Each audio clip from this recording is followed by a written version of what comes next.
Into the Nexus is a production of amove.tv. Bookmark amove TV for other great video games and esports podcasts. Into the Nexus is sponsored by listeners like you via patreon.com/ITN.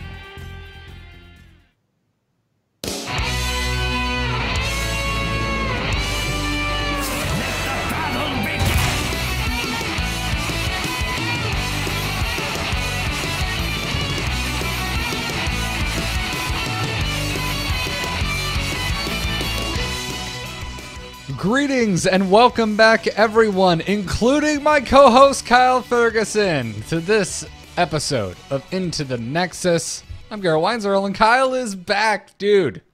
What a week and change it has been since you, sir, took your much deserved leave. Oh, well, thank you. It's good to be back. I may have been a little hush-hush about what my vacation entailed.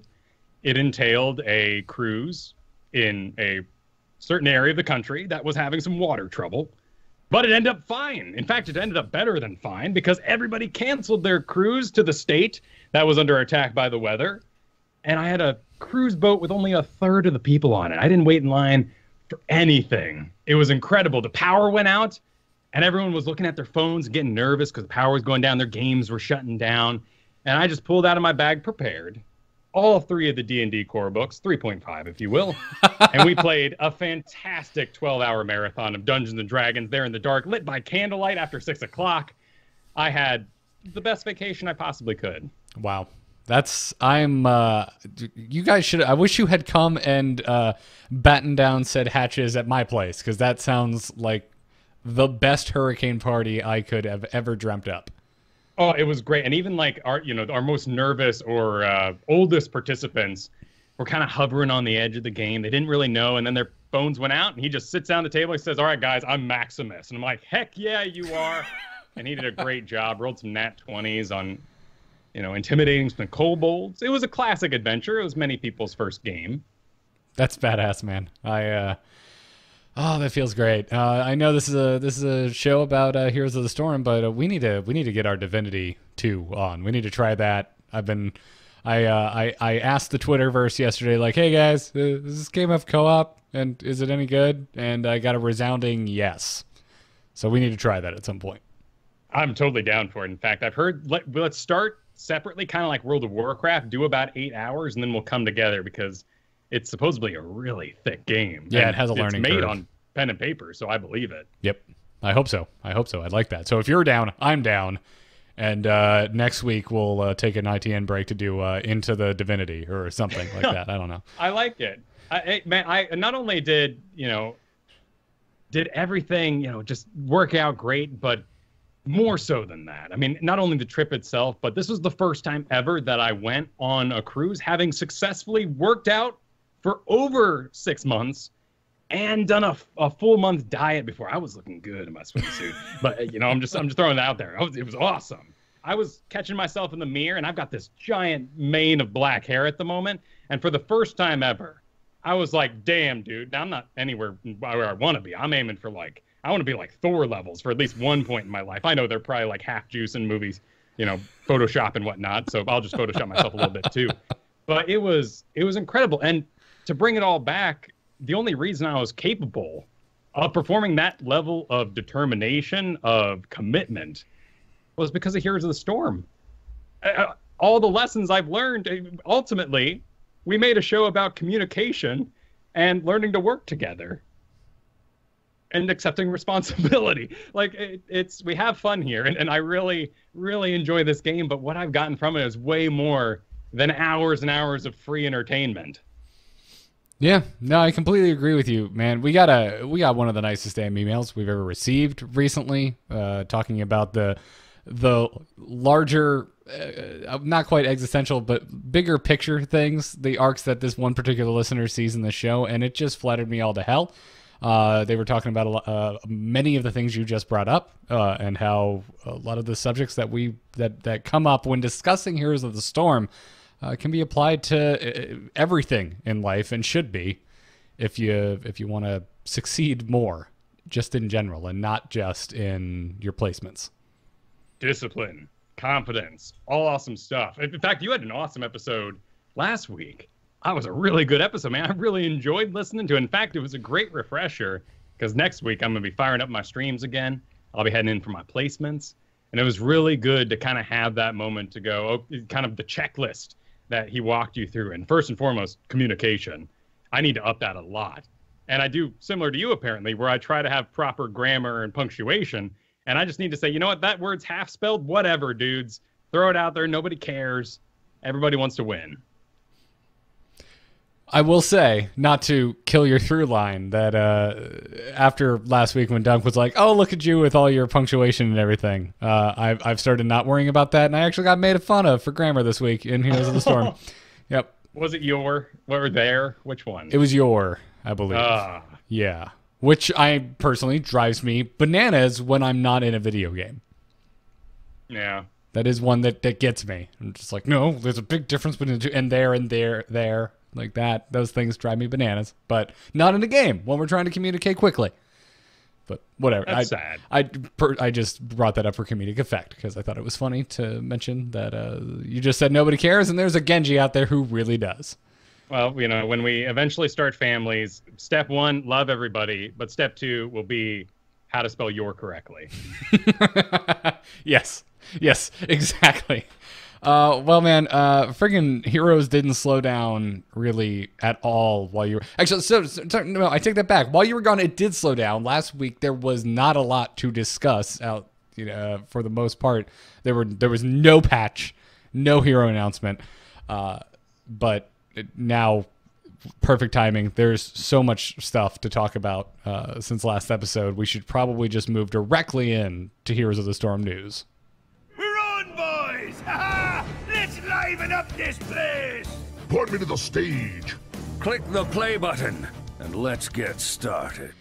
So last week, all we had to talk about was a teaser image of some Overwatchy looking swords, and we were saying it kind of looked like Varian, and we were assuming a Varian Overwatch skin, and that was true, but what we weren't expecting was a lot of Overwatch incoming, way more than I would have ever guessed if someone asked me to guess, hey, how much do you think, how many things do you think are coming in the next big announcement?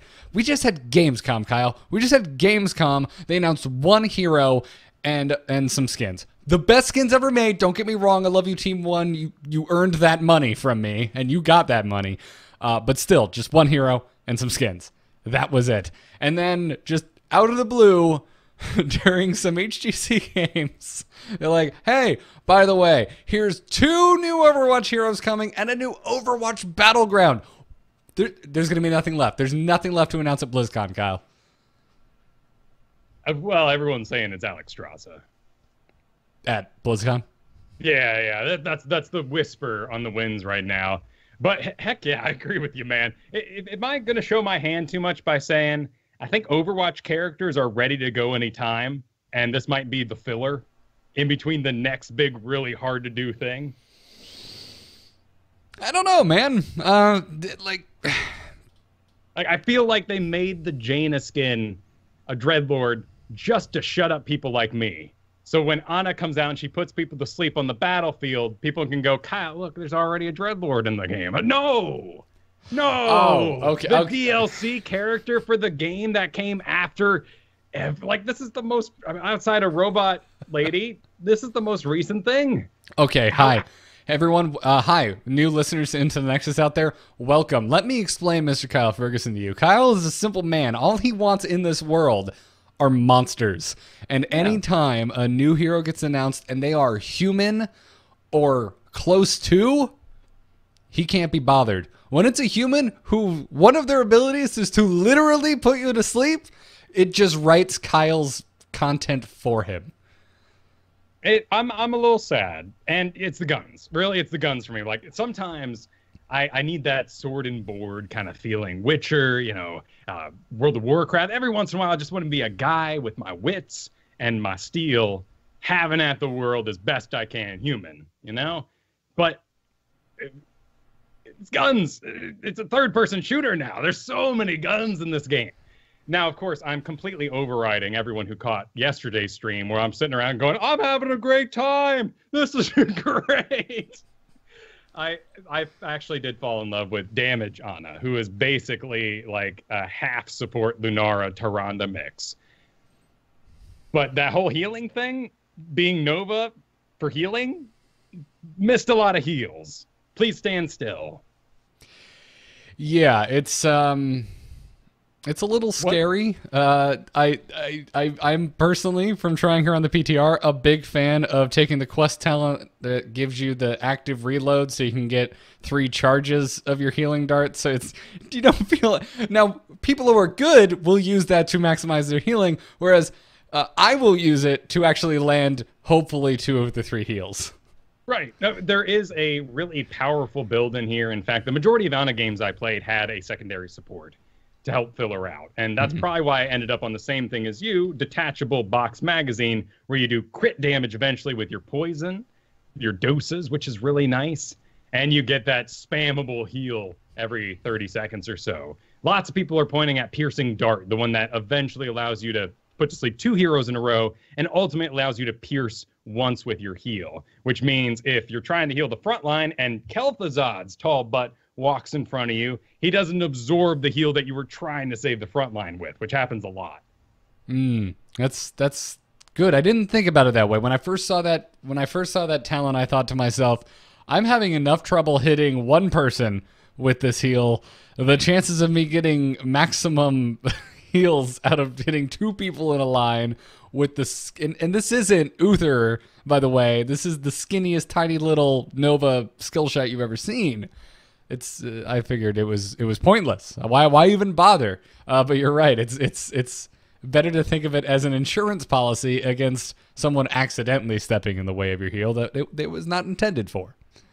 And they did say too in the video, much to my Raynor love chagrin, that she possesses longer range than most heroes. And so there is a very high chance there's going to be most of the team bulked up in front of you while you fire at that extreme range. So the talent's really good in the end. But it didn't click.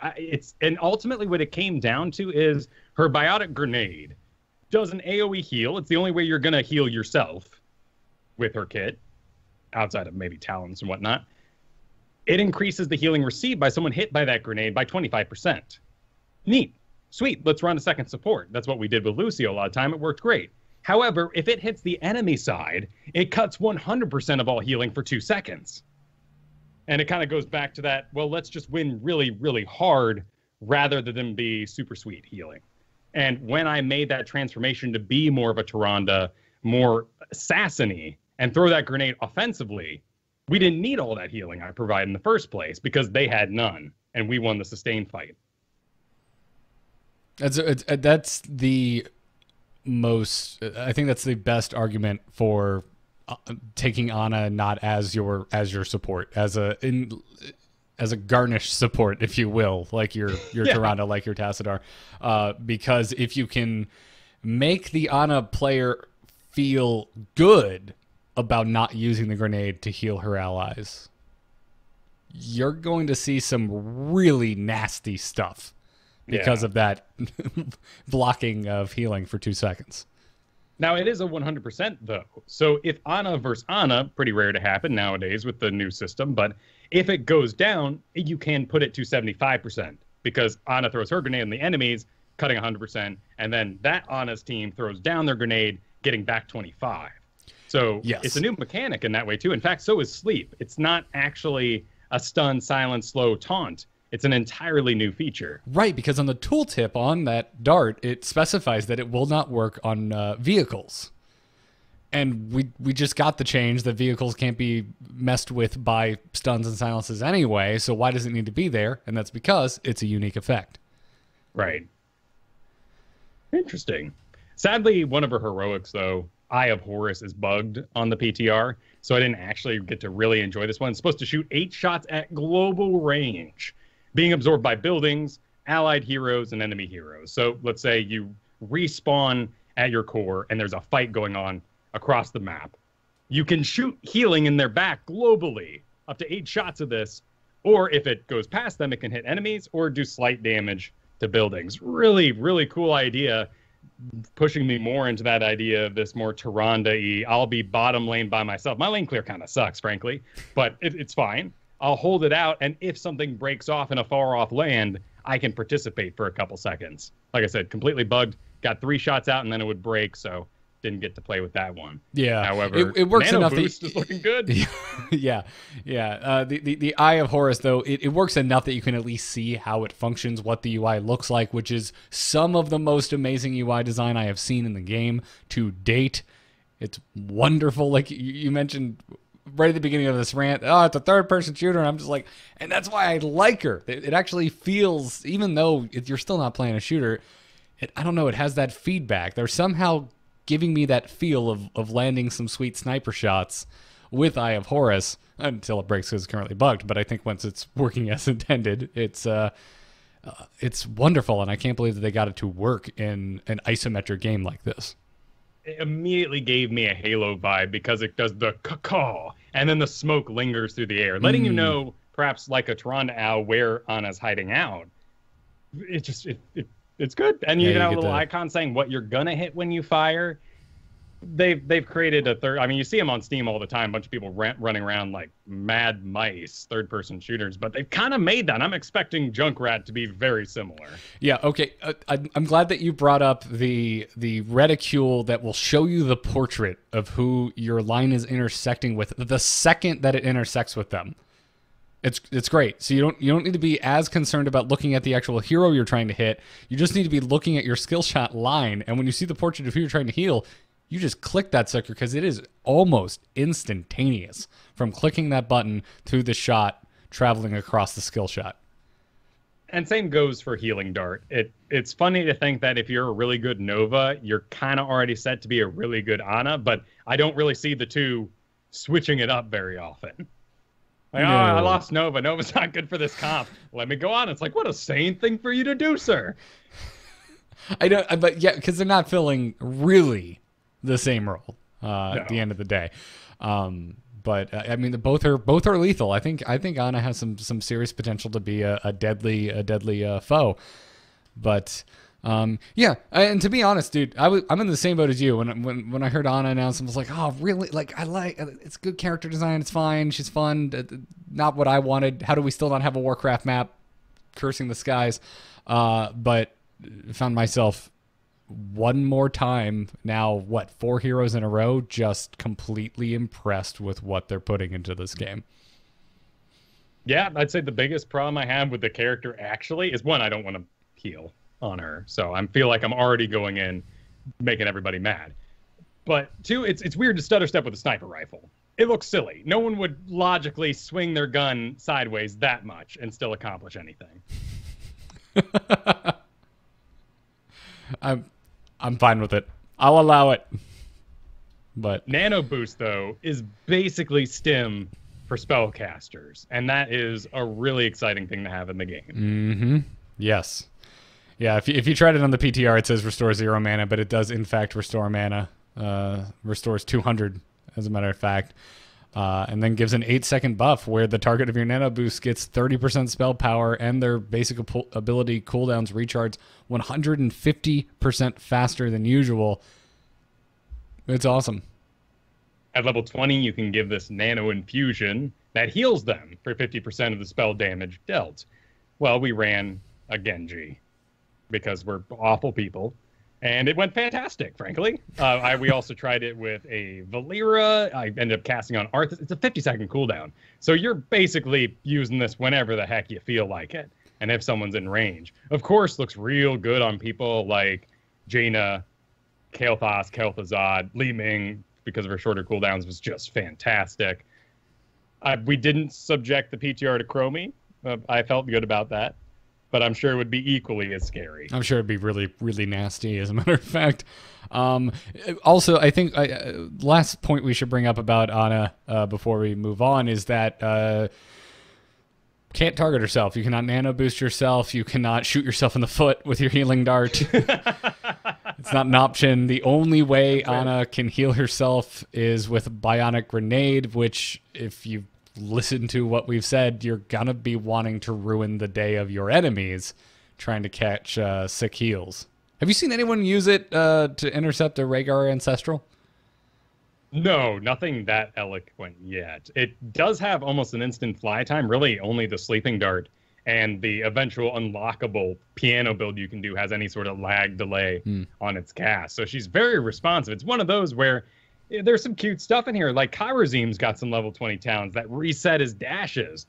Things that logically no one ever uses because you have to get all the way up to 20 to use them, and you just simply can't practice that environment regularly enough. But Sleeping Dart, I mean, some of these talents, particularly the level 1s, are going to be pretty darn cool looking in a more organized environment. And I'm particularly interested to see something like doses on her level 20. After 5 doses, put them to sleep for 2 seconds. What could someone do in a solo lane objective, putting someone to sleep for 5 seconds at a time? Possibilities are endless. Good, solid hero, man. I think she may go the route of Kel'Thuzad for me, because I don't think I'm going to be good enough with her. Kel'Thuzad fell in love with him, took him out, realized I'm terrible with him. And I feel the same could happen with Ana, but we'll see. I'm looking forward to really logging some at least some quick match games with her launch week. Well, and more, the deeper we go into this game, the more heroes that are added. We've talked a lot about mobility creep in the past, and Ana doesn't really increase that problem, but you'll want to be dodging some things. You might not want the mobility on your team because you're trying to hit those skill shots that people might be dodging anyways because they're hearing guns go off and they're going, oh no, Nova's trying to stop me. It's like, no, stand still, I'm trying to heal you. But really, when you're putting together your roster or whatever you're working on right now, think instead about what opportunities are available to you to take those things. Like Zul'jin, for instance, one of my loves. You got to make sure that everything else isn't moving too fast for you, or there's not that Kel'Thuzad or someone who's going to punish you for standing still in one place for too long, which is why guillotine has become so popular. So just find those little excuses. If she gets dove, it's really hard to hit a tracer. There's no tracer in the game in your last pick. Yeah, maybe you can do that over Tyrande. I like it. We have not talked about the fact that Junkrat was also announced. Not playable in the PTR yet, though. No, but I think it's pretty assumable that he'll be shooting grenades and have a tire. Correct. Are you a little happier about a dirty humanoid with yes, that looks like he crawled out of Mad Max? Yeah, no, his hair's on fire, so he's going a little, mythical in that way. And he'll be like a spellcaster, I assume, unless they mess his auto attack into the grenades, which would just be interesting. So I'm interested in Junkrat. But merely my extreme of Ana is just that the gun is another sniper rifle in a sense, and she is the DLC free but DLC character to the most recent game of Blizzard's. What if Junkrat has no auto attack and his Q is just his normal attack? You have to hit Q every single time, and he has a reload like Tracer. Then I hope he has a Dance Dance Revolution skin. What? Well, first of all, it's on my mind because I totally owned Dance Dance Revolution on the boat, and kids were watching. But secondly, it'd be perfect for all those spellcasters like Li Ming, who I want to see them auto-attacking once in a while, but they're too busy dancing in the background. Like, just get rid of Junkrat's auto-attack entirely and let him dance over the side of a wall, and I won't be upset about it. Like, remove the thing that I'm going to say, optimize your play before we even get there, and we're all having a lot more fun. All right, fair enough. Junkrat is one of my favorite characters from Overwatch, so I'm very glad that he is coming next. I think the only hero from Overwatch I want more is Reinhardt. I'm very mad that Reinhardt was not part of this announcement. I'll get over it. So. The map's good, though. Yeah, so let's talk about that. Volskaya Industries is the newest battleground. It's been announced. It's on the PTR. Ana and Volskaya Industries, we're assuming, going live next week, as long as nothing horrible happens. Like, I don't know, maybe they can't fix that Eye of Horus bug.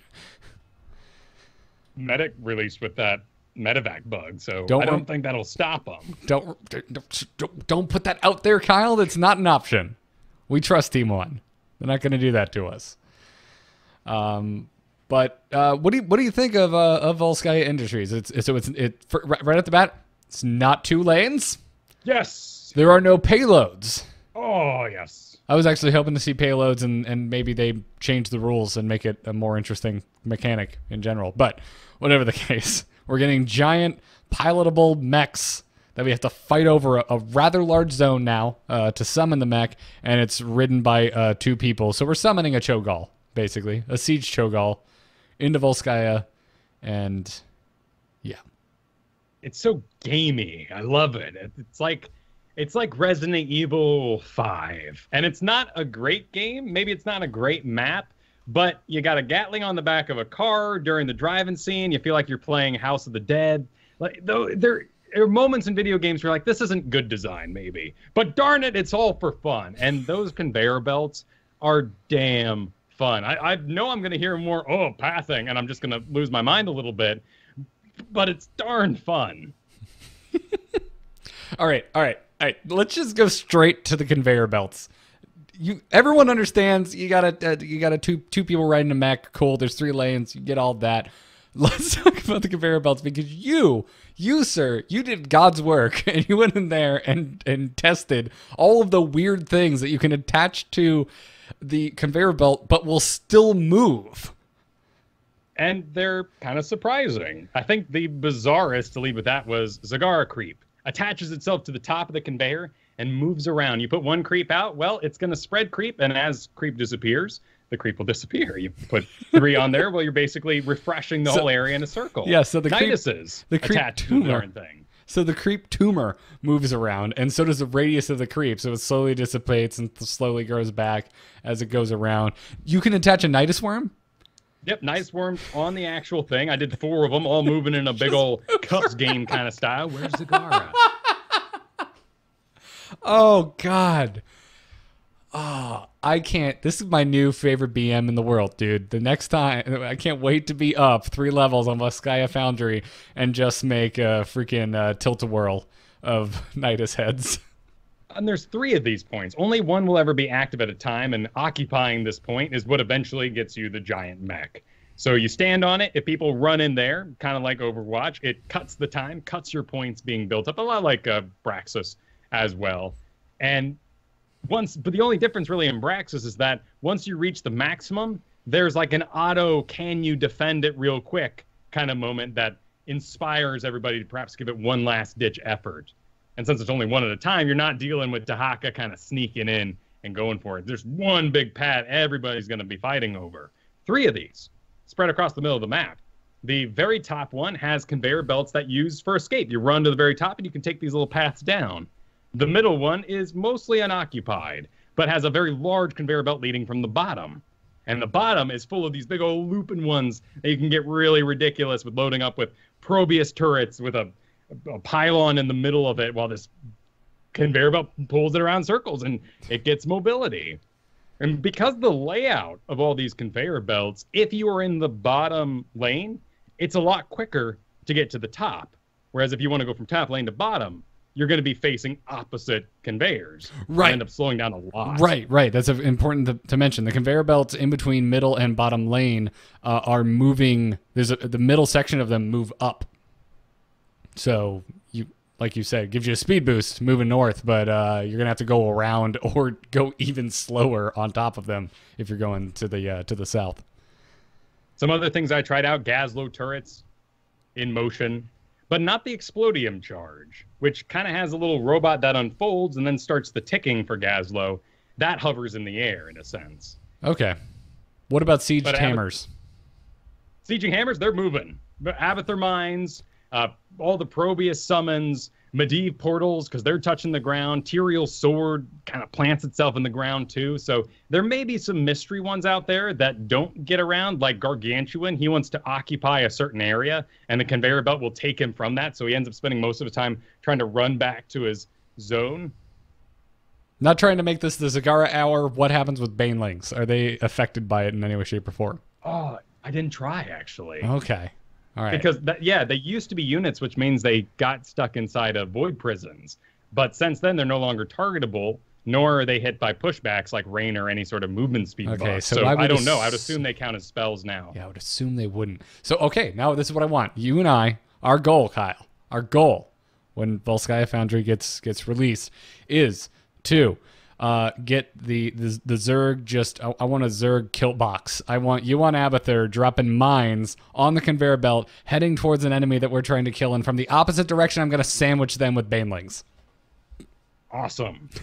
It's a really exciting map because of the Triglav Protector, and it is a Dragon Knight in a sense, but it has those two spots, one for a pilot and one for a gunner. By the way, if you load up a Cho'Gall inside of it, Cho'Gall is the pilot, which means Gall is still shooting lasers out of it just like your Garden Terrors, and then one other person can still get inside for the gunner. Yep. The possibility of two people loading up inside of this thing is just like Garden Terror. You can run a Murky, you can get weird. But now you can get weird twice. And whether that means we eventually run double tank to hold the point with enough meat and body that we just can win out, there's only one point at a time. So unlike Sky Temple, we may not run double tank. We may end up in a world where we're running Abathurs alongside Gazlows, or both Gazlo and Probius. Lots of builders, summoners perhaps. And then we make up for that after we win by turning that into more of a combat hero.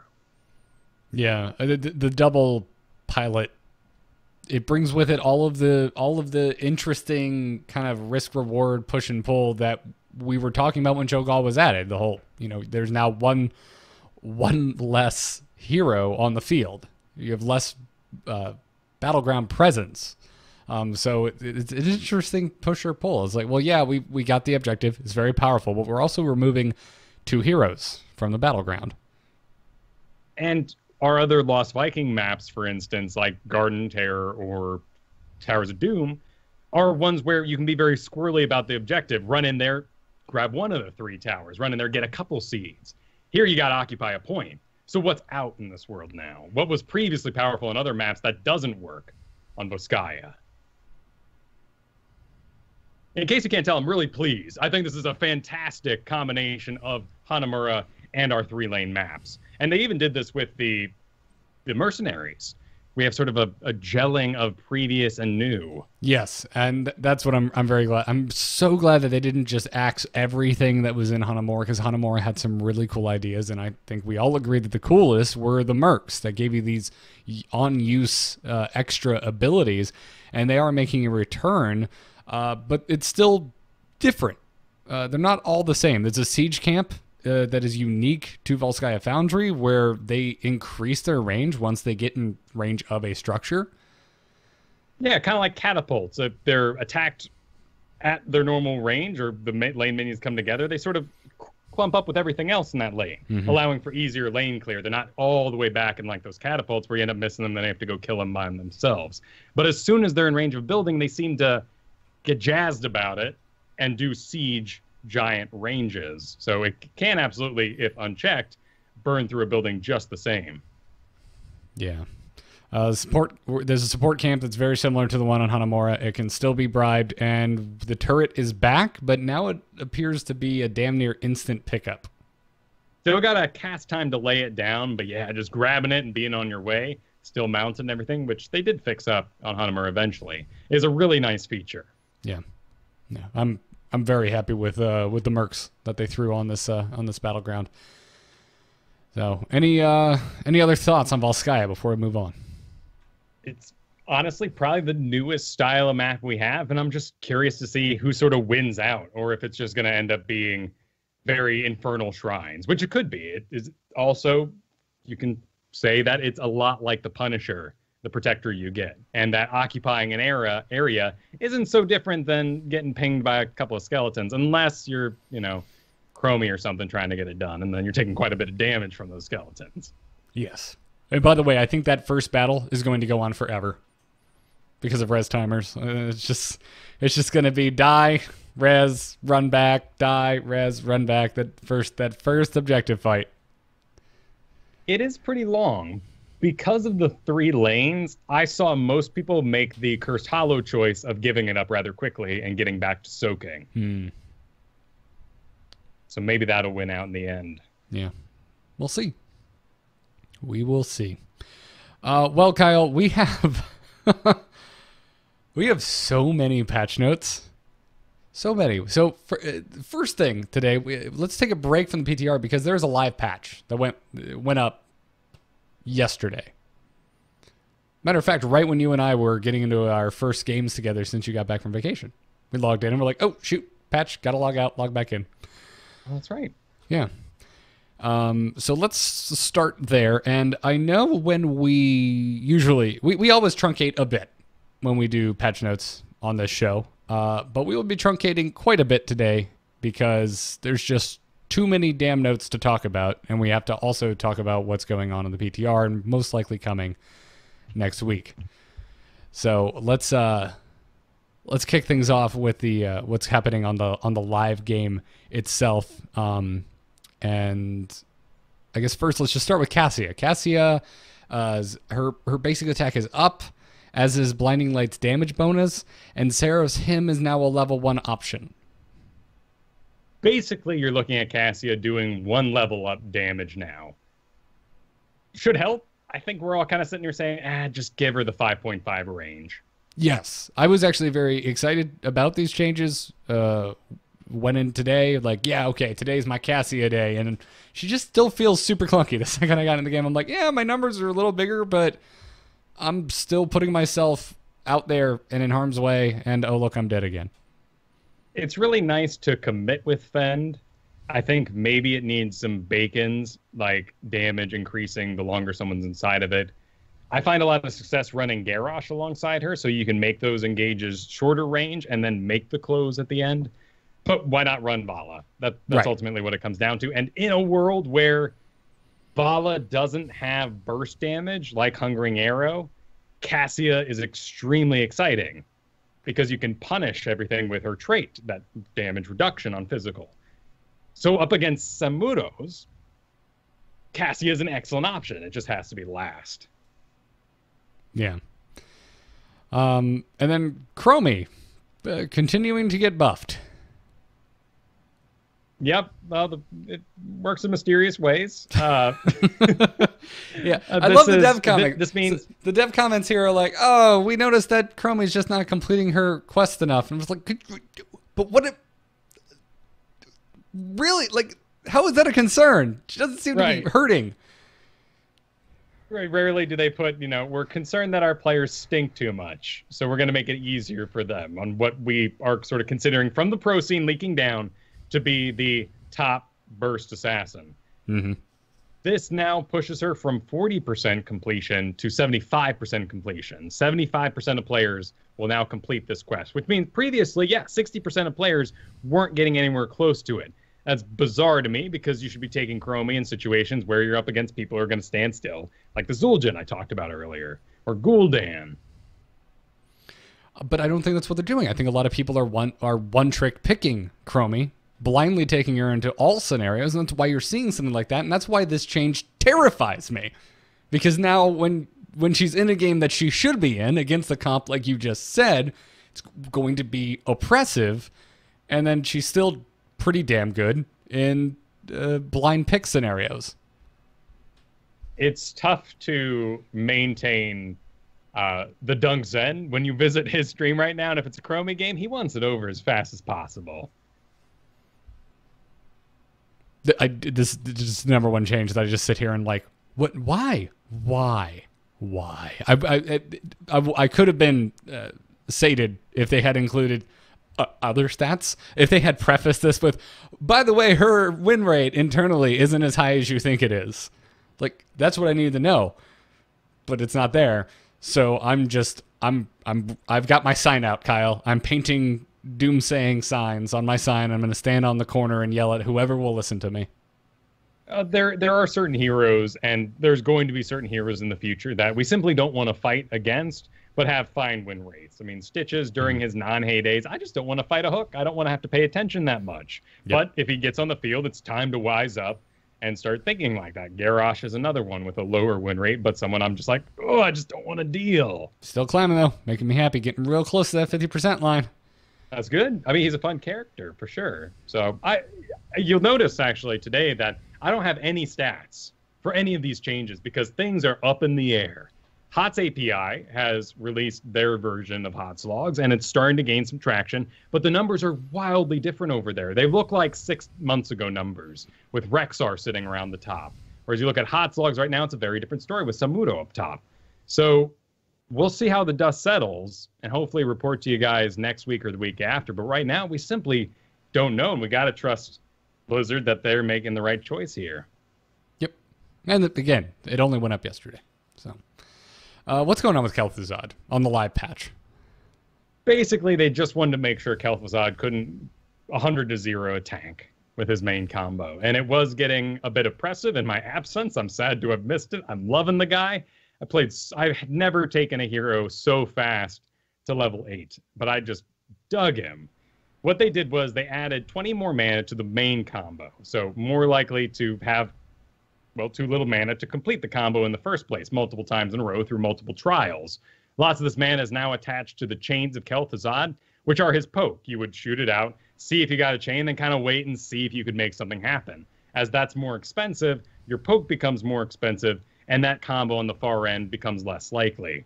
They went through and axed a lot of damage out of his main combo too. And let me just, for everyone out there, say it once. It's not great radio, but here we go. It's going to be, first you lead with your chains of Kel'Thuzad, E, into Glacial Spike. Glacial Spike, very important because people learn to stand apart or away from buildings, so this became your enabler.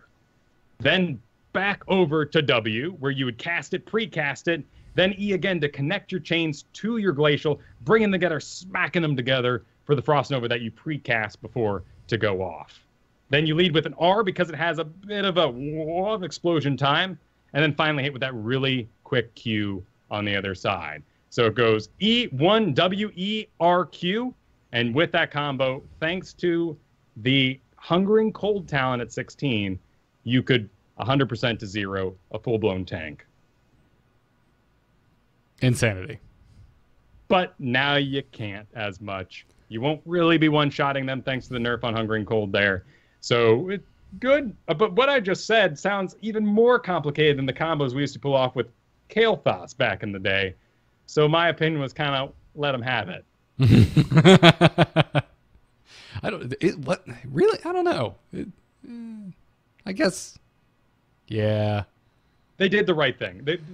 You can say they just nerfed it and this is lame, but they actually went one step further on the nerf, which is really smart.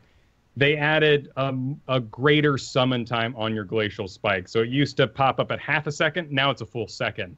So you see the circle on the ground where the Glacial Spike's going to appear. You have time to avoid it. Then the chains get attached. So it removed a lot of the lameness of getting caught in it. Right. Gives you a little bit of reaction time. Not a lot. So you will still be punished if you're not paying attention. But you will also be rewarded if you are. They also went through and nerfed Phylactery quite a bit. It now takes about 5 minutes of orb farming, or 6 minutes instead of 5, which is, again, a pretty big blow if you're thinking you are getting this probably naturally over the course of the game, dying somewhere in the late game, using it to come back, and now you've got 5 minutes. If you're at the 20-minute and you summon yourself back, do you even have 5 minutes to farm? Probably not. And so this is a pretty substantial nerf to that particular talent. Yeah. Well, let's move on. They still can't leave Butcher alone, but he got a little bit of a buff this time. Interesting. I can only think maybe they said Chromie, buff, Butcher. Oh yeah, we'll counter it with that. I still like Butcher. I still think he's fine. He's looking a lot like a Wings of Liberty bunker right now. Well, with the game we played yesterday where the Butcher got 81 stacks over a 30-minute game was not exactly encouraging. We won that by sheer force of will, though, and you did a great job on that Brightwing taking care of my Tychus. Thank you, sir. I don't like judging. Try not to sound like a judgmental a-hole here, but maybe that it wasn't the way Butcher has been balanced that was the issue for that particular Butcher player. He seemed a bit confused. A little bit. But yeah. Thrall's a little tankier now. Got more health regen. This is a really big deal. It's not a lot of health. It's 89 health. But when we're talking about things like Kel'Thuzad, all you got to do is survive the opening burst. And when you add a self-heal, a really powerful self-heal, perhaps like Thrall would have in a situation where he's being targeted that much, if he comes out the other side alive, you're basically, that not 89 health you had is basically 1,000 when you're fighting Thrall. It's going to come right back up. So this is a pretty substantial nerf, even though it looks really small. Yeah. Yeah. Thrall is a very good example of you are not dead, you are still in the game. Just keep going. Yep. And then the thing I am the most excited about from this entire live patch, the Brightwing buff. There's a lot here, but I just want to focus on freaking Dream Shot, Kyle. Level 1, you can now increase Arcane Flare's range by 50%, and if you hit an enemy hero in the center, just one hero, Kyle, the cooldown is set to 1 second. That's an interesting thing for you to focus on. I think she's going to become one of the most squirrely little things on Earth. I'm really excited about the Phase Shield build coming back, but you went with Dream Shot. So have you been in the market for a level 1 talent? You've just been hating the previous ones? No, I do. Okay, overall, listen, anyone who has ever played Brightwing since her release is going to get excited about Phase Shift finally coming back to where it was before they crippled it beyond recognition. But this is the sneaky one. This is the Brightwings are going to kill you if you do not watch where you are stepping playing against one. So I'm going to be playing a lot of Brightwing again. She's back, baby, and I'm back on her. So please don't watch where you're stepping, but do that. Yeah, it's I don't know, it's gross. I mean, really, I think it's right now, I think it's probably just an Infernal Shrines talent. Maybe Braxis, but people are getting a lot more squirrely on Braxis. The circle abilities on the circle aren't as good as it used to be, it feels like to me. But it seems like gross on Infernal Shrines. When you want to be killing skeletons anyway, the enemies are going to be in there killing skeletons as well. You're going to be getting 1 second arcane flares the entire time. I'm most excited about the fact that Phase Shield is now giving you a shield equal to your target back. So when you do those sweet, I'm going to save you and fly in as Brightwing with your global, you now provide yourself with the same survivability you gave them. Yep. And then they went through and reduced the cooldown on Blink Heal? Yes. You're going to be yes dashing around like Genji. That's why Genji. Yes, that's why that level 7 Phase Shield adjustment is so fantastic, because the biggest risk of Blink Heal is putting yourself in harm's way. So if you can go in, engage, give yourself a shield, Blink Heal, save some bacon, and then not die in the process, it's great. I'm in love, man. I'm so happy. They did do a little number on Peekaboo and reduced its range by quite a bit, but I'd say that's fine. This looks great. Yeah, no, and Peekaboo is still very good. I think you should still be taking it for the utility of it. You're going to with these new phase shift augmentations. I think Peekaboo is still totally freaking fine, and you get a free pixie dust on your target out of it. So it's looking good. Yep. I'm done. I can just leave the show now. This is all I wanted to talk about. Morales, actually, getting a good change here. She will now start regenerating energy after only 2 seconds. They also did a nice little thing with her caduceus feedback that now increases the range, though you only get energy when hitting heroes. Still, taking yourself up to that 6.6 range is pretty nice. I know I like auto-attacking. I think I'll do this. Yep, I like it. And then Chen lost his spell armor talent at level 1, as its effect has now been rolled into Purifying Brew at level 7 to try, and by the developers' words, to try and finally make a competitive choice at level 7 to Brewmaster's Balance. Having some trouble with Chen. They seem to be, yeah. Chen and Butcher They need to start a club that, I don't know, the Leave Us the Heck Alone club or something. I don't know. You got Brewmaster's Balance, bold flavor, so it's a doozy of a level. I'm curious, with every time they put out a new point control map, is this Chen's time to shine? Do the Chens finally get to feel what it's like to have their baby ripped from them and loved by everybody else? It's just too dangerous to stand still, I think. Yep. I know you're excited about Stukov. Yeah, they buffed Spine Launcher, which is just a fantastic talent in my opinion, because it gives them the full 5.5. It's nice to smack somebody once in a while, but I think this is a fun talent. I'm glad to see that it's had its damage increased With the percent base now in, it goes from 131 damage to 183 damage on the auto attack. Yep. Garrosh players out there, study up, go there, go and read the notes. I'm not going to go through all of it here, but in short, you are not as mana efficient as you were before. Body check can be used more often, but into the phrase cooldown is now longer. All seems healthy. Yeah. Tyrande, what's going on with her? She got nerfed, and you won't be resetting your owls as easy. But if you're hitting 4 targets, you will now have a 4-second cooldown rather than a 2-second. If you still hit 5 targets with your owl and your pierce and your quest, you'll still get the 0. So they didn't completely get rid of Tyrande's mad playmaking skills in Blackheart's Bay, but they did bring it back a little. Well, while we're talking about annoying heroes, Dahaka and his wave clear, what's going on?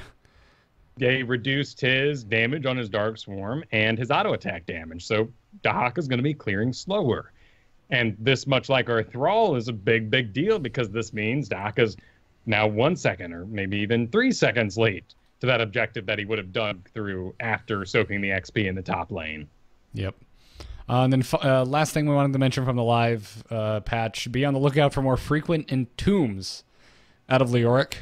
There were no dev comments here, but I would assume it would go something along the lines of too many marches. They overdid it. It was 50. They took it to 70. Now it's 60. So I think we found the middle ground. I think so as well. I think we've arrived at a place where Leoric will be going in between his 2 heroics, which I like. I like a lot. It's one of the things I've always liked about ETC. Is like most people start playing him for the mosh pit, but eventually you learn how much stage dive can help you within a game. So I don't know. I love when it's not an auto pick for heroics. Yeah, Arthas seems really good to me too. But someone like Greymane feels too binary. Where Arthas, I'm like, ooh, do I want to shut off the buildings or do I want to heal myself? Sometimes in quick match, you go, I need heals for me.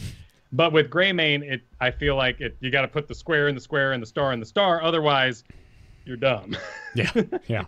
I can't help you there. My Arthas is all army all the time unless I trust my healer, which is never anybody that I don't know personally. Fair enough. No.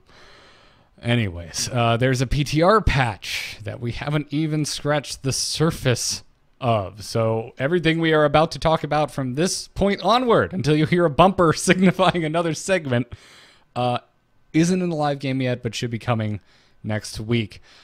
First off is 10-second cooldown interrupts and self-cancels added to pretty much any global ability you can think of for the most part. So Falstad's Flight, Abathur's Deep Tunnel, Brightwing Phase Shift, Dahaka's Brush Stalker. If you've ever been Uther and Dahaka's trying to get away and you stun him, and he just keeps trying, and the next guy stuns him, and then he tries again and finally gets away after 3 stack stuns, you know that this is a darn good change. Yes. However, it does count self-cancels. So if you're like me and you play Falstad every once in a while and you try to mount up, you will be self-canceling and going on 10-second cooldown, which could be disastrous. Yep.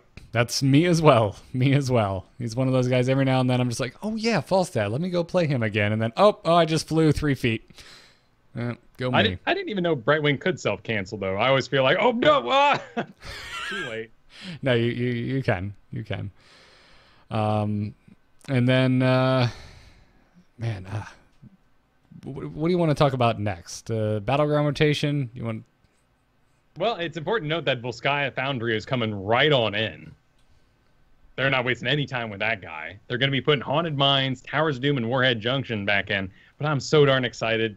I'm still a little nervous about my placements, but I'm really excited to see Blackheart's Bay and Sky Temple removed. Braxis being the other one. That was neutral on that guy. But yes, get rid of the Blackheart's Bay and this Sky Temple thing. Well, first of all, I just want to fight you on Sky Temple. It's one of my all-time favorite battlegrounds.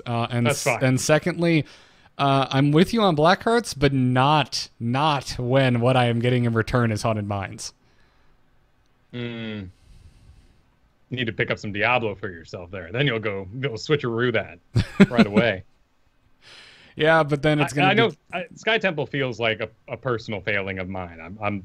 the old man on my porch just yelling at the kids on their skateboards, because secretly I want to be on a skateboard. You know, I want to like SkyTem. I want to win it. I just have difficulty. All right, fair enough. I mean, frankly, dude, I'm yelling the same thing I've been yelling, which is this is too fast. This is too fast. I'm sick of the constant battleground rotations, and I don't like that it's not. They don't put this out into all playable modes, so I'm not practicing in quick match or unranked, which is what I would like to be doing. It's tough to get good practice. It goes for anything, any profession. Yeah.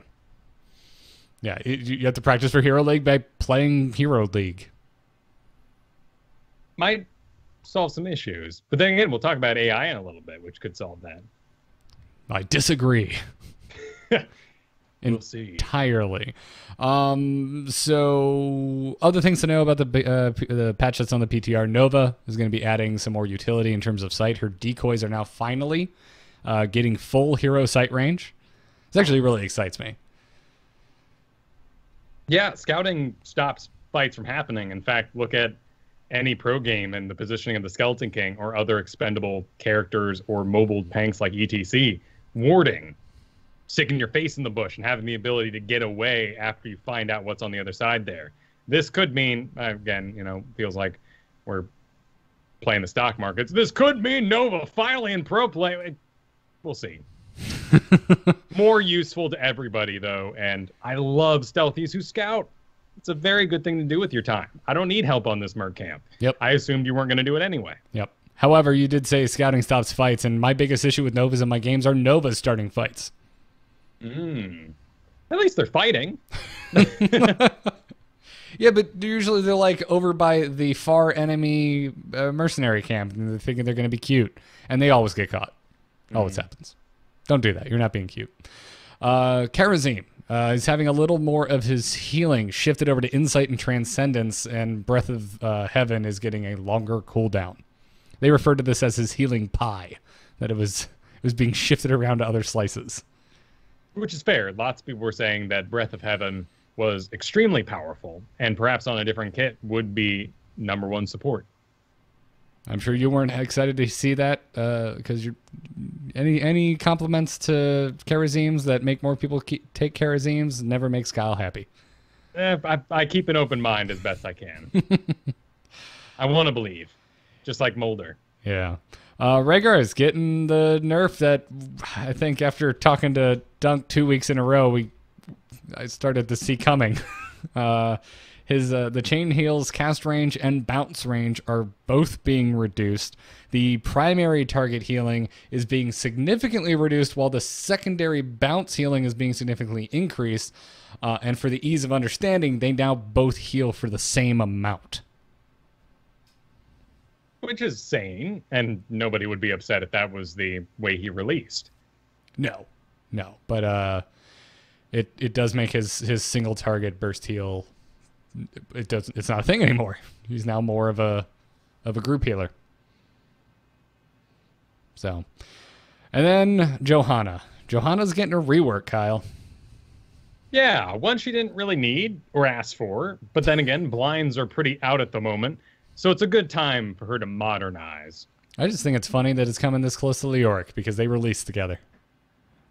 It's actually very similar. They did what I'm going to call the Leoric treatment. I'm sure we can go back and find other characters. I think Lunara, probably with the required Wisp level, was the very first of these. But they very much went through and themed all her levels. And because of that, just like Skeleton King, you now have choices. And they're kind of interesting. And they don't all stack in certain ways. So you can really level, do exactly what you want. Yeah. So what do you make of all this? Anything in particular that is piquing your interest? One of the most interesting changes, and probably the one people are going to feel the most before Tuesday's patch hits, is Falling Sword is going to get a slow attached to it. After you slam down from space, you will apply a 2.5, 50% slow for that 2.5 seconds. That's great. That's really powerful. Again, you're going to be a tank that disappears into the air for a period of time that is not insignificant while not applying shield glare and condemns and punishes in the area. So it's still rather risky. This could move her into an engaged tank, though, a secondary tank role, whereas before, a lot like Arthas, she still had to chase everything on foot. I think you have to use Falling Sword as an engage, because it's too much time to be out of the fight. It is. And to be more like a Diablo or even an Uberak in that front engage and then use your charge to go backwards, it's not the same. You disappearing from the field changes everything, and they will be dead by the time you get there. Yeah. Also, take note that damage is being almost halved. Massive damage reduction to Falling Sword, in exchange for, I think, a much more impactful piece of utility in this 2.5 second slow. In the end, Blessed Shield might win out, though, because it's got the interrupt on it. That's why we went Blessed Shield all those ages ago. Johanna was basically an anti-ETC tank on release. And since ETC is making his way back in, we may just see a similar thing. But these levels are interesting. I mean, level 1, you have a tank pick. You pick between Laws of Hope, as you knew it, a 30% heal, but it now has passive regen on it, 1.5. That's neat. On a 3-lane map where you have to move from the top to the bottom over 30 seconds, that's going to equal quite a bit of health back. On smaller maps, not as valuable, of course, because you get to your objective sooner, and you didn't heal as much for that walk. Regen is always more powerful the longer or bigger the map is. And up against to hold your ground, so Iron Skin and Reinforced block as you knew it. Putting those 3 things together rather than spreading them off across 2 levels, really strong choice. Imagine that Laws of Hope change before the movement speed change to mounts. Oh, that'd be interesting. Yeah. In case you weren't around during those days, they cut our mounted speed from, what was it, 30% or 40% to 30%? Yes. Yeah. Because the pros were multi-farming every lane as a group of 5, basically. Yep. It was a little absurd. But passive regen wasn't worth as much then, because there weren't as many lulls in the action. There's a really exciting talent that I like here. It's at level 7. It's Zealous Glare. And it increases your blind duration by 0.5. But also your auto attacks reapply the blind for an additional second. Granted, no one's going to stand there and let you do that. But the fact that you have a little bit of range, because she's a bigger character, and something to do with your tiny little auto attacks that equals anti-sustain is really exciting to me. Yeah. I'm thinking I might be going back to Johanna, which is weird. I think it's a solid choice. She was one of my favorites for a very long time, and I can't even tell you why I haven't gone back to her. I think it's just other tanks have piqued my interest. I kind of rediscovered my love for Arthas. Been playing a lot of Garrosh, stuff like that. But I think I can. I think I'm gonna rock the Mohawk again, Kyle. If you were to draft her in that perfect Neo kind of moment, feeling the flow of the Matrix, it would be against a team that is already clumped, and you want to clump them more. A lot of her talents are starting, particularly her punish talents, are based around hitting up to 4 people in a single swing, or at least 4 enemies. And that applies a greater version of a punish, slow, more damage, have you. Yeah. Looking forward to it. All right. Let's pull ourselves out of these patch notes. And let's finally talk about AI. You've alluded to AI a few times. I skipped talking about the AI update last week. We've now had a chance to actually see it in the PTR. And it is very noticeable. The AI is a formidable opponent. They're doing pretty good. Yeah. They're faster on their execution. They're much better at their skill shots. One of the things that immediately impressed me is I got Worth It dove by a butcher. I was in fort range, and he activated from that distance his butcher's brand, or his furnace blast under his feet, charged in, went off with the combo, and still got out. The computer knew that he could take those tower shots and still be okay. And just something that simple really blew my mind. But to go to the next stage, we lost the initial fight on Volskaya Industries for the pad, all my AI brethren. So they left. They went to soak 3 lanes and let the enemy team have that. There wasn't one Nova trying to work her way in there solo style. There wasn't a Genji on my team trying to occupy it by himself. They just went back to soaking, which means we regained the level we were behind.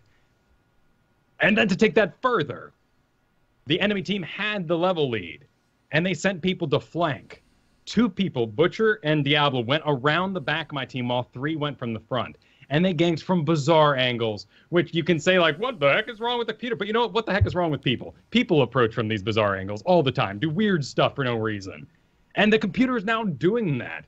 And on top of that, it's stutter stepping, which is such a huge thing to my mind, because if you're playing this game super casually for the first time, the fact that you even see somebody moving in that way immediately starts to communicate you should be doing it too.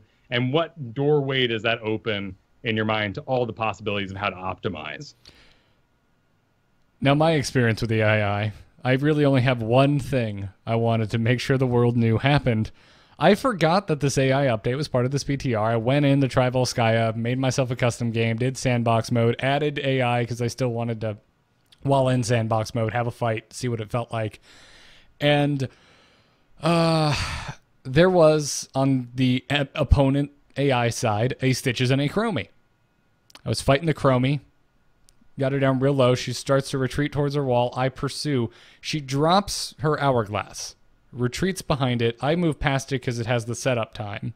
So the hourglass is now kind of behind me. I'm chasing the Chromie. I'm about to kill the Chromie. A hook hits me from behind and drags me into the hourglass, Kyle. And then what happened? Oh, I'm just saying, it was an AI. An AI Stitches hooked me into a freaking Chromie hourglass that was just dropped down to save the Chromie that was trying to retreat behind the wall. I've never seen AI do anything that cute. Oh, okay. I went one step further and said, and then the Chromie destroyed you? No. I was Sonya. Okay. I was at almost full health. It wouldn't have mattered. But I couldn't believe it. I was just like, yeah. I've never seen this happen in a game with real people. I've never seen a Stitches hook someone into a freaking hourglass. I got ally saved by my AI Stitches.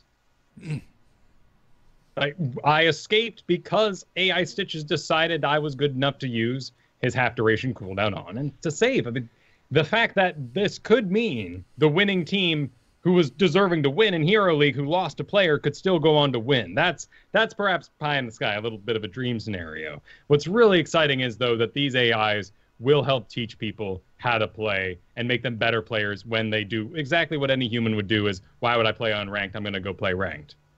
Right. Yeah. No, I agree. And I mean, we both already won games where a player has dropped with the current AI, so this is only going to increase our chances and maybe bolster our spirits a little. And depending on my opinion of the player that left, maybe I'll get really excited. Like, oh, sweet.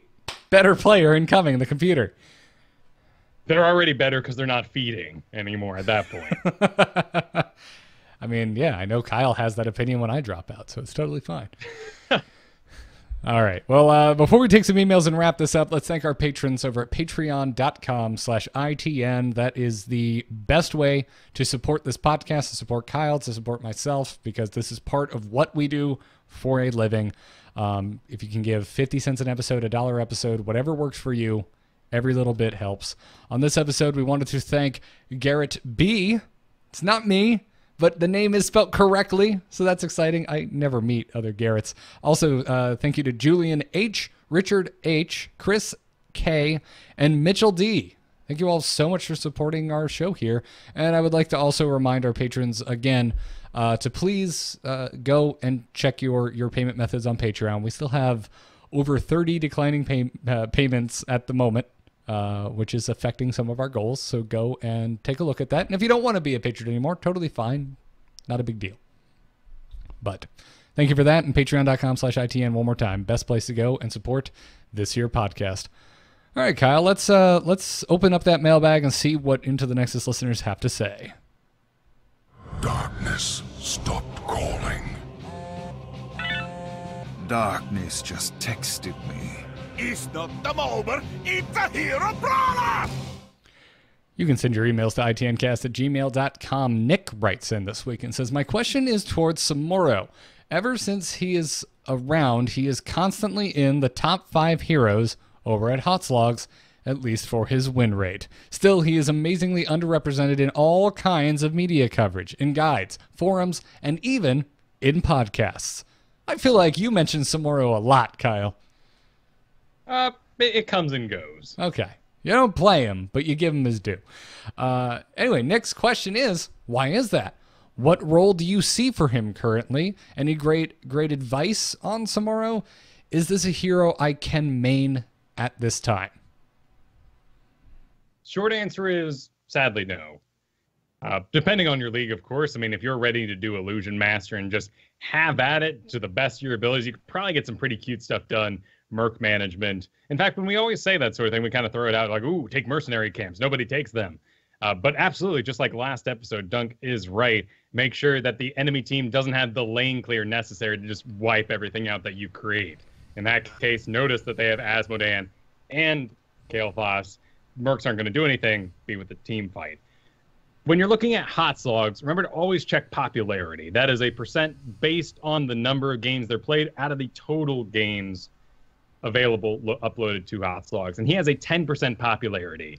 With a 55% win rate, we can say that, maybe 5% of this is Samuro mains. They don't give a darn. They're just going to pick Samuro every single time. Samuro's win rate also goes up whenever Battlefield of Eternity is in the main rotation. Right, and especially when you compare that with the heroes directly underneath him. Malthael 35% popularity, Nazebo 30%, Uther 56%.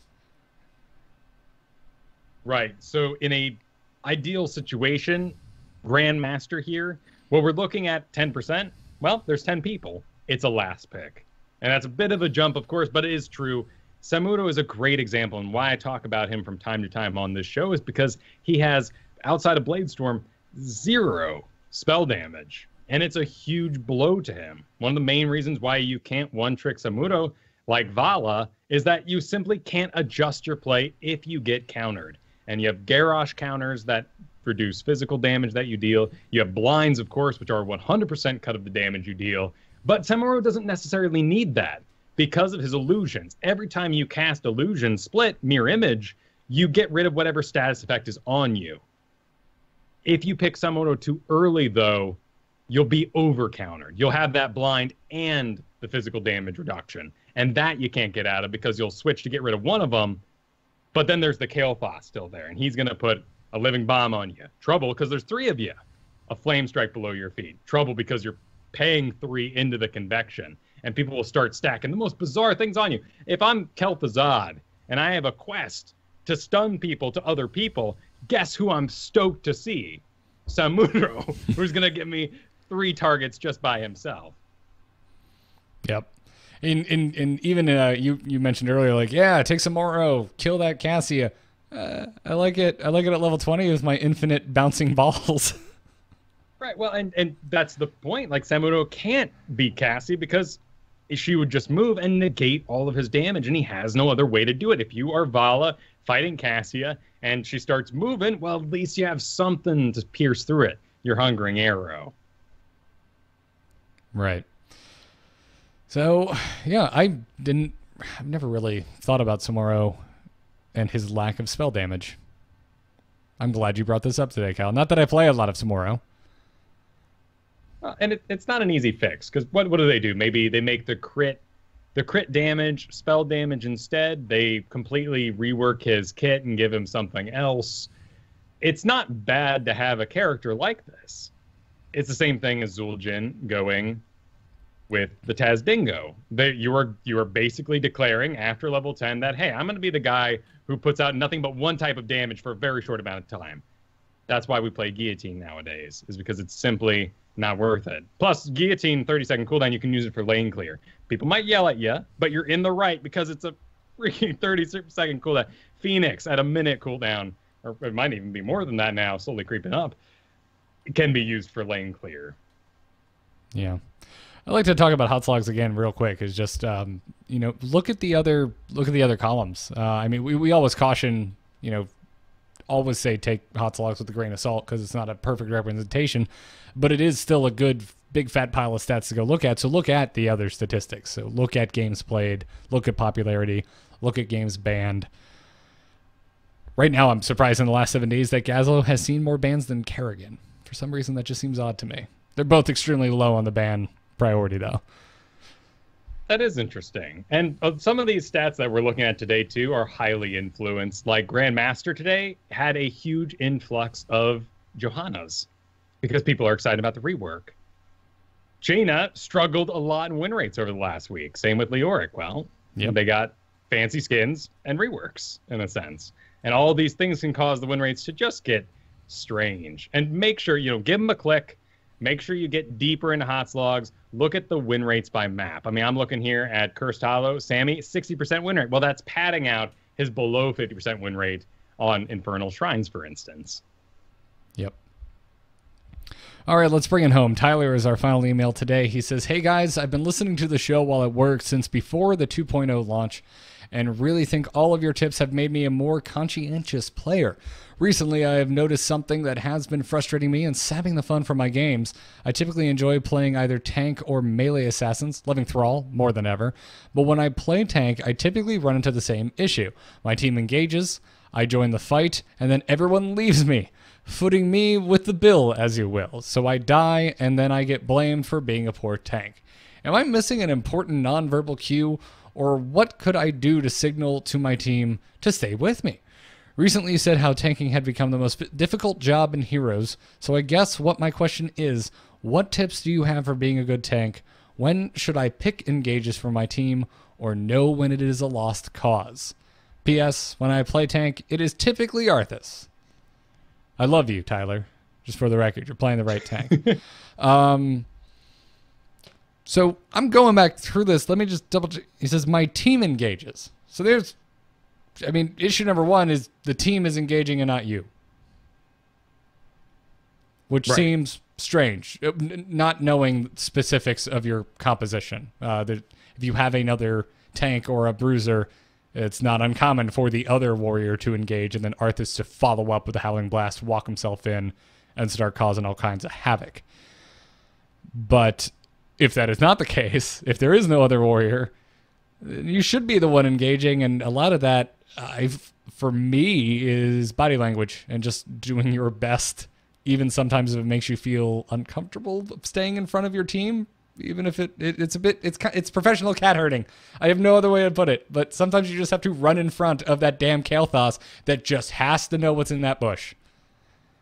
I feel like with Diablo, Leoric, even Anubarak, the tanks that I play, I'm in the jet fighter, just zooming around, and I carpet bomb this, sweet explosions. But you guys on Arthas are in the tactical helicopter. And I have no idea why you would subject yourself to being in such a slow, clunky thing for battle. Because it's an actual tank.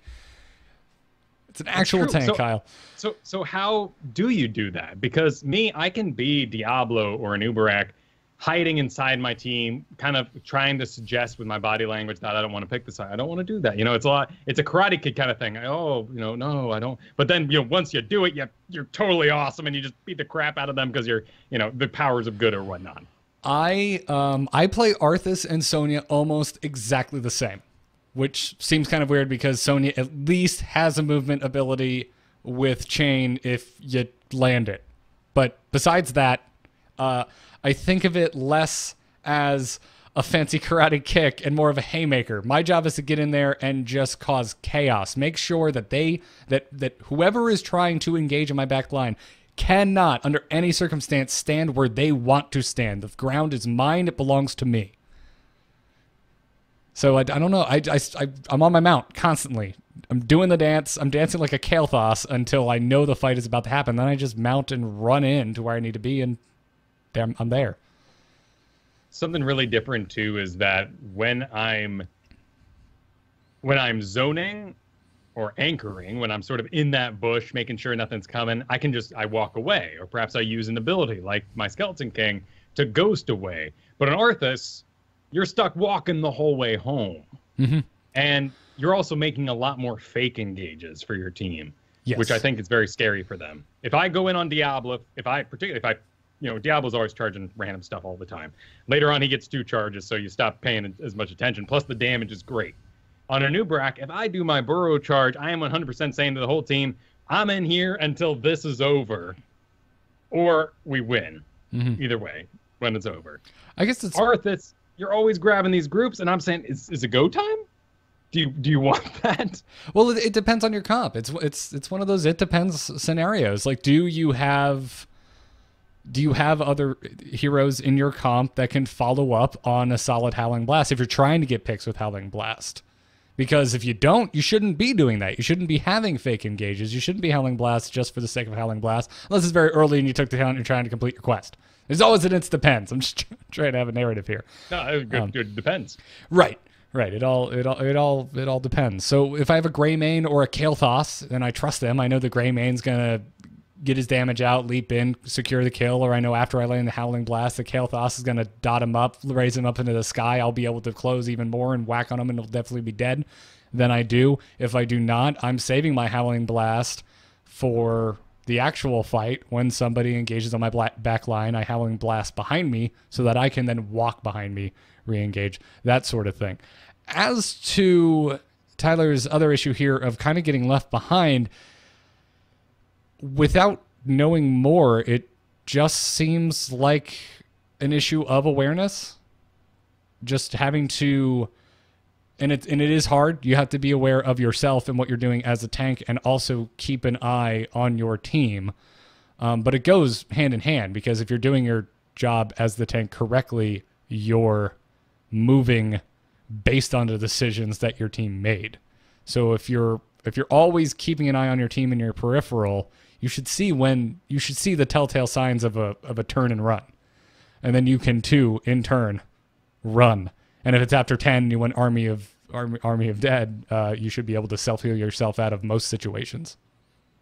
I think that's one of the things that makes Arthas so tough.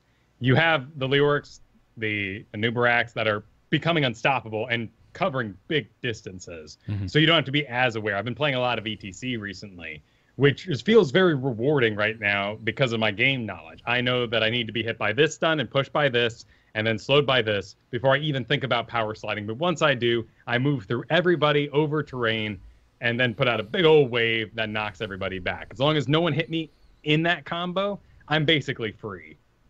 With Arthas, it feels like if I'm not a champion on Icebound Fortitude, I suck. Because I gotta walk that whole, and even though I'm unstoppable, it's for 3 seconds. Or it's not unstoppable too. It's a 75% reduction. So you're kind of slogging the whole way. You know, Incredible's down the computer room with the black orbs, just kind of screaming.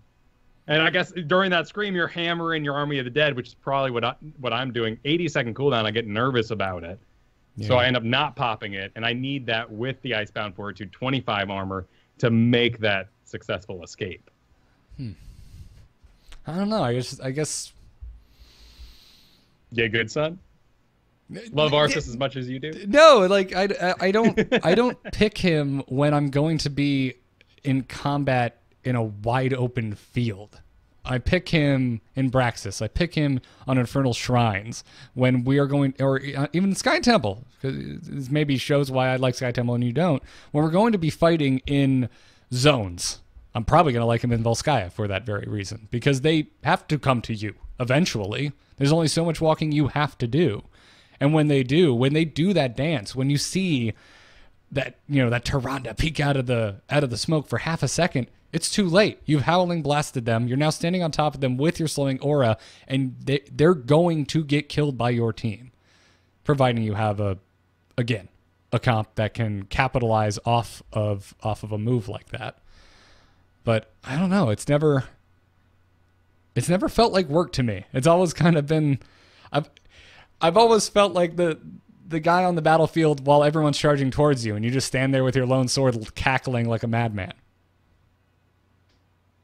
But when I'm talking about Diablo, like, that doesn't click for you. No, I get Diablo. I just would rather. I don't know. I guess I prefer the methodical nature of Arthas to the drunken bouncer of Diablo. It is. It's a bit. Arthas is very much draw the map. Let's plan it out ahead of time, and then we will execute the dance. Whereas Diablo is more like standing in a field with a bunch of throwing knives, and the targets are popping up, and you're having to go, oh, little girl, not going to throw it that way. It's MIB, right? you just make a reference to the Men in Black training room with the little girl with the quantum physics book? Yeah, my quantum physics book. She's about to start some things. She's about to start some shit. Oh, that's amazing. Yeah, I don't know. I've never seen it that way. But now we're getting the minutia of Arthas that I don't think Tyler was necessarily asking about. But again, yeah, without knowing all of your particular scenarios, I think you just need to keep a little more of an eye on your team and try and read what's going on. And if you aren't already, pay attention to your healer's mana, because that's the number one thing that's going to cause a retreat. There was a tip I got for Arthas, and it's long escaped my brain. I forget who said it. It may have been Dunk Train when we first had him on the show. When I was learning ETC, the most important thing I learned was that Power Slide should be used to readjust your position. End up on the far side of them and Power Slide back towards your team so you can be in that new defensive body block, rather than Power Sliding through them, and now you've just given the whole team your back line. And they will let you, because the second you step out of the way, they're going to smell blood in the water and surge forward. Exactly. And with Arthas, the tip I got was, you are the Mammoth Hunters and the Cliffside. You are 300 and the Immortals. March them. You have a huge aura. As you approach, they'll want to back up. When you draft Arthas, give them something horrible to back up into. And Samuro's a great example. It pops up in the back, scares the crud out of the enemy Li Ming. She starts running forward to get away from Sammy. But marching towards her is the death wall of Arthas, and now you're sandwiched. This is part of the reason I love Chromie so much in an Arthas comp. I hate Chromie. I'm so sick of her. She needs to get nerfed. But I love her in the Arthas comp, and it's not just because of Howling Blast. Everyone thinks it's because of Howling Blast. Like, oh, they're standing still. Oh my god, Chromie's so good. No, it's because even when they're not Howling Blasted, if you're doing what you're talking about, your Chromie player knows what direction they're heading, and she's going to aim her shots there. Yeah, and they're slowed too, perhaps. Yep. Perhaps, yeah. Yeah, and again, anything with smokestacks and circles and areas that they're going to force a fight, your aura is going to pay dividends. It's going to be gross. Anyone who makes a mistake of engaging when they shouldn't have are not escaping. Arthas is fantastic, but again, I think the onus is just on prediction and reading your team, Tyler. There is, I would say there is a chance that maybe they're noticing something that you don't. Maybe you try, I don't know. I would say if I were to give Tyler any homework, I would say, regardless of tank that you're playing, start thinking about when the right time to retreat is. Because if you're consistently seeing that your team thinks that the retreat should have happened sooner than you do, maybe try retreating a little sooner. Maybe your damage is running out of mana. Maybe your healers are running out of mana. Any sort of thing like that. This happens to me when I tank if we lost the early game. And particularly if I wasn't able to roam. My favorite place to be on tank is as a roamer, taking advantage of my huge amount of CC and visiting other lanes with people with the damage to follow it up. And when you can get in that position early on, so Arthas, great solo laner. We used to use him like that a lot. Maybe change that now and be the roamer, visit all those lanes, and start to build that trust with your bottom lane assassin and your top lane assassin. With those engagements that you then win, guess who they're looking at for engagements later on. And when I fail those things, that's when the scenario that Tyler's experience comes up for me. Yep, all good points. I think we talked all over the board, but mostly awareness, and don't be afraid to start the retreat yourself. All right. It depends. Yeah, it depends. It depends. I haven't gotten to go off on an Arthas tangent in a while, so today was a good day for me. My buddy Kyle's back. Brightwing got a disgusting buff, and I got to talk about Arthas. It's all good. I'm happy to hear about him because it's just one of those guys that we all have them, one or two heroes that we're just like, what? Everyone else wins with this. I don't get it. I mean, also you have your own stable. I think there comes to be a certain point where you're just like, well, I'd rather play Leoric because I like him more and I already understand him. Why put the work in? Exactly. So I'm sure you'd pick up Arthas just fine if you got bored with Leoric or something and you wanted something new. Anyways, that's going to wrap it up for this episode. Keep those emails coming. itncast@gmail.com is where to send them. Thanks again to our badass patrons supporting us over at patreon.com/ITN. Extra super special thanks to our producers, Declan H., Cheesy Bob, and Mythdoll. You all are extremely generous, and we love you to death. We have swag. You can get Into the Nexus t-shirts at shirts.amove.tv. We also have coffee mugs, pint glasses, things of that nature over at etch.amove.tv. Catch us live Thursday nights at 8 p.m. Eastern on twitch.tv/amovetv. Follow the show on Twitter at ITNcast. And we got to thank Gorath from The Core Show for our intro music and BrianGriffithMusic.com for our outro music. Kyle, you're back. You're doing stuff again. Where can folks find you? You can find me on Twitch, twitch.tv/Kyle Fergusson. Shows will resume as normal on Monday, 5 p.m. Monday, Pacific time, 2 p.m. Tuesday, 5 p.m. again on Wednesday. And of course, next weekend, we'll be back to Team League. We'll be doing those placements with the core crew. Really excited to get back to that. We did a lot of work. I think Kristen's going to be taking on the main tank role even. I might be making my way back to even melee assassin. We're switching up some things because everyone's really advanced their skills. And I'm super excited to see where we place this coming next weekend. Awesome. Folks, I'm on Twitter at Garrett Art, and you can find all of the other podcasts I do, including this one, at amove.tv. Got a Hearthstone show called The Angry Chicken. Got a spoiler show called Embrace the Spoilers. We just spoiled the latest rendition of Stephen King's It, if that sounds interesting. We also did the entire new season of Game of Thrones, and we're moving on to the Indiana Jones trilogy. Just listen. I promise. It's going to be a fun time. Go subscribe to Embrace the Spoilers. That's going to wrap it up for this episode. Thank you all for listening. And until next time, and as always, good luck and have fun. Take care.